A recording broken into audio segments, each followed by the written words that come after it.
Tea కప్పులో తుఫాను అన్నది ఒక అంతర్జాతీయ జాతీయం. అంటే ప్రపంచవ్యాపితంగా పలు భాషల్లో ప్రచారంలో ఉన్న నానుడి.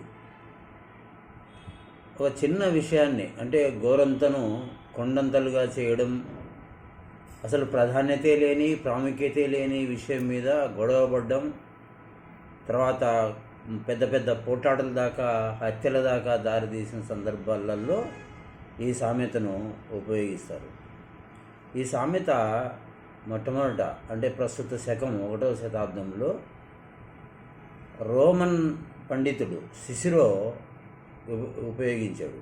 ఆయన రాజ్యం ఎలా ఉండాలి అన్న డి రిపబ్లికా అనే పుస్తకాన్ని రాశారు. ఆ తర్వాత ఆ రాజ్యానికి చట్టాలు ఎలా ఉండాలి అనే దానికి డి లెజిబస్ అనే ఇంకొక పుస్తకాన్ని రాశారు. ఈ పుస్తకంలో ఒక చిన్న ఉప్పు గరిటెలో అలలు అన్న అర్థం వచ్చే లాటిన్ పదాలను వాడారు. ప్రస్తుత శకం 3వ శతాబ్దంలో గ్రీకు రచయిత అథీనియస్ కూడా నేను ఒక చిన్న కప్పులో చిన్న వంట పాత్రలో అలజడులను గాలి వానలను గమనించాను అని వ్యంగ్యంగా వ్యాఖ్యానించారు. తర్వాత ఆస్ట్రేలియా లాంటి పాశ్చాత్య దేశాలలో క్రీము చీజ్లో ఉపయోగం బాగా ఉండేది.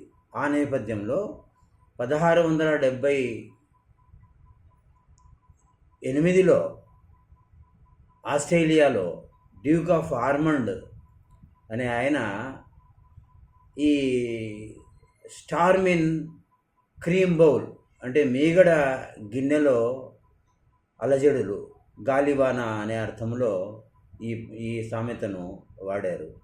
తర్వాత 1789లో జరిగిన ఫ్రెంచ్ విప్లవ కాలంలో జెనీవాలో ఒక రాజకీయ అలజడి జరిగింది. దాన్ని చూసిన ఫ్రెంచి రచయిత మాంటెస్క్యూ ఇలాగే ఇది ఒక చిన్న కప్పు నీళ్ళలో జరిగిన అలజడి తుఫాను అని ఆయన సంబోధించారు.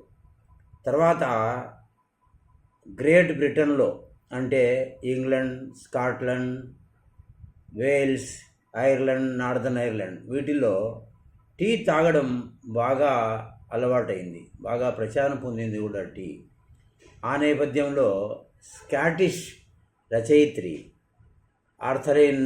క్యాథరిన్ అనే రచయితి ఒక ఈ కాలపు ఘన విజయాలు అనే ఒక పుస్తకాన్ని రాశారు. అందులో స్టార్మిన్ టీ కప్ అనే పదాన్ని వాడారు. దాని తెలుగు అనువాదమే ఈ టీ కప్పులో తుఫాను అన్నది. ఇందాక చెప్పినట్లుగా చిన్న విషయానికి అకారణంగా పెద్దగా గొడవపడ్డము సందర్భాల్లో దీన్ని వాడుతూ ఉంటారు అని అనుకున్నాం కదా. అలాగే నేను చిన్నప్పటి నుండి పుట్టి పెరిగిన రాయలసీమలో చిన్న చిన్న గొడవలు, చిన్న చిన్న అసంతృప్తుల్లో ఇంటి దగ్గర, కలం దగ్గర, పొలం దగ్గర కొట్లాటలు పెట్టుకొని కొట్లాడి పార్టీలు పెట్టుకొని తరతరాల తరబడి హత్యలు చేసుకుండే వాతావరణము ఒకటి నేను గమనించాను. తర్వాత నేను తొలిగా ఉద్యోగంలో చేరిన సందర్భంలో 1970 శతకం నుంచి 24లలో అధికారులు చాలా అహంభావంగా ప్రవర్తించి చిన్న ఉద్యోగుల మీద ఏ కారణం లేకుండానే లేదా చిన్న చిన్న కారణాలకే గొడవపడి ఛార్జ్షీట్లు ఇచ్చే దాకా కూడా పోయేవాళ్ళు. తర్వాత ఒక మధ్య వయస్కుల దంపతులు లో భర్త భార్య కూరలో ఉప్పు తక్కువ వేసిందనో ఎక్కువ వేసిందనో కొట్లాడి గొడవపడి ఇంకా నీవు నాకు పనికిరావు, మీ పుట్టింటికి పో అనే దాకా వెళ్ళిపోయింది తతంగం. తర్వాత ఆధునిక యుగంలో ఈ కాలపు భార్యాభర్తలు ఇద్దరు చెరొక గదిలో కూర్చొని కంప్యూటర్లలో పని చేసుకుంటున్నారు, కంప్యూటర్లు చూసుకుంటున్నారు, పని చేసుకుంటున్నారు ఉద్యోగరీత్యా. ఈ లోపల ఒక బెల్ మోగింది. అది ఎవరు తలుపు తీయాలా అని ఇద్దరు తలుపు తీయలే చాలాసేపటి దాకా. తర్వాత ఎవరో తీశారు, ఏదో జరిగింది. ఆ తర్వాత నువ్వెందుకు తలుపు తీయలేదు అని ఇద్దరు కొట్లాడుకొని ఆ కొట్లాట విడాకుల దాకా పోయింది. ఇటీవల మనం బాగా గమనిస్తున్న ఒక విషయం ఏమంటే, 2 స్టాంజాలుగా అమలులో ఉన్న జాతీయ గేయం అంత తప్పనిసరిగా పాడాలని కూడా లేదు. దాన్ని ఈ ఇటీవల బీజేపీ ప్రభుత్వం మొత్తము 6 స్టాంజాలను పాడాలని, దాన్ని తప్పనిసరిగా పాడాలని, ఏ సందర్భంలోనైనా ఏ సమావేశాల్లో అయినా ముందు వందే గీతం మాత్రం పాడాలని, తర్వాత జాతీయ గీతం జనగణమన పాడాలని చట్టం చేశారు. ఇంకా ప్రజలకు ఉపయోగపడే ఏ విషయాలు చట్టం చేయడానికి లేవు అన్నట్లుగా. సరే, చేస్తే చేశారు. ఒక సభలో ఏదైనా అది పాట పాడినప్పుడు, వందే మాత్రం పాడినప్పుడు ముక్కు గిరుకున్నాడనో, చెవి గిల్లుకున్నాడనో, తల తిప్పాడనో, ఏదో సంజ్ఞ చేశాడనో వాళ్ళు జాతీయ గేయాన్ని అవమానపరిచారని, దేశాన్ని అవమానపరిచారని, అసలు వాళ్ళకు దేశభక్తి లేదని కోర్టుల్లో కేసులు పెట్టేదాకా వెళ్ళారు. ఇది ఈ టీ కప్పులో తుఫాను అనే సామెతను కూడా ఈ సందర్భంగా మనం దీనికి అన్వయించవచ్చు.